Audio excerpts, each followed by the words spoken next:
আসসালামু আলাইকুম রহমতুল্লাহি বারাকাতুহু।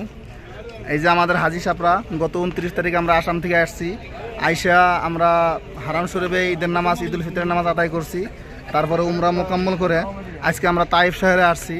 তাইফ শহরে আব্দুল্লাহ ইবনে আব্বাস রাদিয়াল্লাহু তাআলা আনহুর মসজিদে আমরা সবাই নফল নামাজ আদায় করলাম।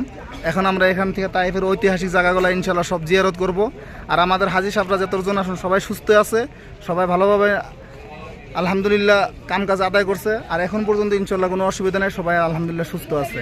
আপনারা যে আসছেন এই মক্কা ট্যুর অ্যান্ড ট্রাভেলসের তরফ থেকে বর্তমান পর্যন্ত তো সবাই সুস্থ আছেন, ভালো আছেন তো? এখন পর্যন্ত কোনো ধরনের ওইরকম অসুবিধাও হয় নাই তো। আপনারা সবাই দোয়া করবেন ইনশাল্লাহ যাতে আমরা এরকমভাবে আপনাদের খেদমত করতে পারি আর পরবর্তী সময়ে আমরা যাতে এর থেকে আর ভালো সার্ভিস দিতে পারি। তো ইনশাল্লাহ সবাই দোয়া করবেন আর সবাই ইনশাল্লাহ সাথ দিবেন। আর বাড়ির পরিয়ালে যারা আমাদের এই ভিডিও দেখবেন আপনাদের সব হাজিরা এখানে আছে ইনশাল্লাহ, কি আর কোনো চিন্তা করার দরকার নাই।